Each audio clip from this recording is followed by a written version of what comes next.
Deputado Nicolas, 9 minutos, 5 minutos de inscrição, mais 4 minutos da liderança da oposição.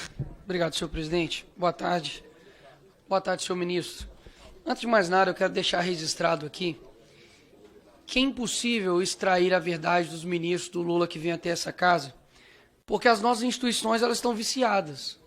Já não há mais espírito público para se defender Estado, só defesa de governo. Então fica muito difícil, de fato, extrair a verdade.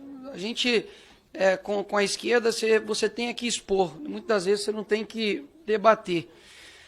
Antes de mais nada, deixar uma posição de que, não somente minha, mas acredito que de muita gente, que foi vergonhosa, desrespeitosa, quando o Itamaraty, sob sugestão, ministro, se referiu ao assassinato de Hanani Glazer, que era um brasileiro, como falecimento de cidadão brasileiro em Israel. Não aconteceu um falecimento. Se eu sou os familiares de Hanani, eu confesso que eu ia ficar revoltado de um país tratar suas vítimas dessa forma, principalmente pelas mãos de terroristas. Além do mais, antes de fazer as minhas perguntas, são bem objetivas, basicamente é só sim ou não, de que eu ouvi aqui alguns deputados do PT dizendo a respeito, por exemplo, da suspensão, dos vistos de estudante pelos Estados Unidos, de que isso seria uma medida, enfim, praticamente totalitária. Mas, na verdade, o que eles estão fazendo é só uma suspensão para poder analisar a rede social dos estudantes que querem aplicar, o visto nos Estados Unidos.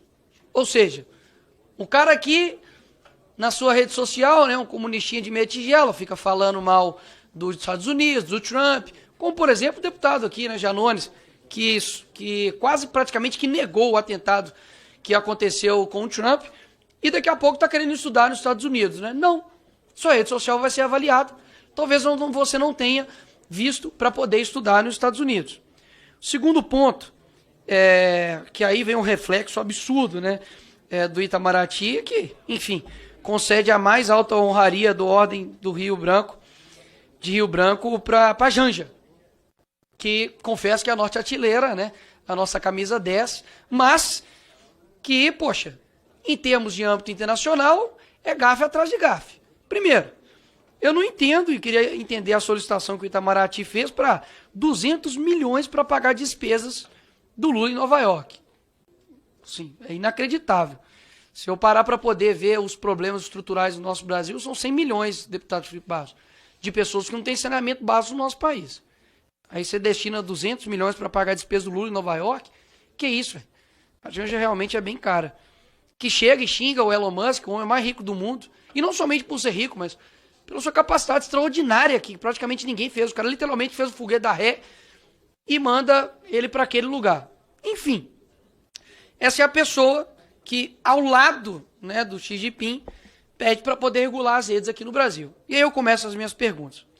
A PGR deveria também abrir um inquérito contra a Janja por ataque à soberania nacional, por quebrar o protocolo e fazer esse pedido ao presidente da China para poder regular o conteúdo do TikTok no Brasil? O ministro Barroso deve ser investigado por abolição do Estado Democrático de Direito por solicitar ajuda aos Estados Unidos nas eleições aqui de 2022. Terceira pergunta. Lula e Zanin, que na época era seu advogado e hoje é ministro do STF, devem ser investigados e presos por solicitar ajuda à ONU por supostos abusos de autoridades na investigação da Lava Jato? Quando o PT acionou a OEA, alegando que o impeachment da Dilma foi um golpe, eles também deveriam ter sido neutralizados, senhor ministro. Porque o que na mídia foi dito é de que a Maria Luísa, embaixadora, foi encarregada pelo Itamaraty para poder neutralizar o Eduardo Bolsonaro nas suas ações no exterior. A Glaze deveria também ser enquadrada como ataque à nossa soberania nacional, quando ela foi até um canal árabe, Al Jazeera, pedir para que os árabes lutassem pela soltura do Lula. E agora uma pergunta extremamente objetiva, é sim ou não.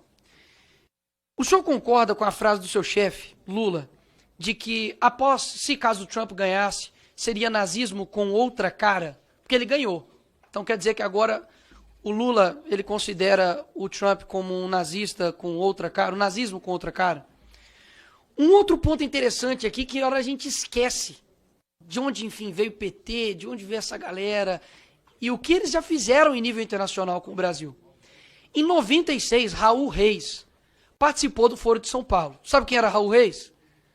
Ele era líder das Farc, Forças Armadas Revolucionárias Colombianas, que é responsável pelo maior narcotráfico da América Latina, né, juntamente aí com o PCC, enfim. E nessa ocasião, quem mais estava lá? Os fundadores do Foro de São Paulo. Lula e também Hugo Chávez e também Fidel Castro. Vamos lá.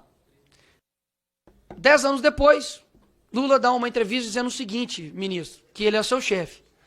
Falou assim: depois de anos da fundação do Foro de São Paulo, todos os países da América Latina tinham presidentes de esquerda. Ou seja, o Foro de São Paulo, que é uma organização extraterritorial do nosso país, fora, interferiu claramente nas eleições do nosso país. Até mesmo porque, depois disso, todos os nossos presidentes, a não ser Jair Bolsonaro, foram presidentes de esquerda. Ou seja, é inacreditável como isso simplesmente esquece e foge das nossas mentes. E eu me recordo que durante a faculdade, inclusive, falava sobre o Foro de São Paulo, denunciávamos isso e éramos tratados como loucos. Se os senhores tiverem um mínimo de curiosidade, não é simplesmente um encontro de amigos que vão lá e falam sobre política externa. Não, há atas, há metas, e as metas são cumpridas. Ou seja, de fato, é inacreditável como o atual governo ignora não somente o seu passado, mas também tem ignorado o presente e tem deixado os interesses brasileiros de lado.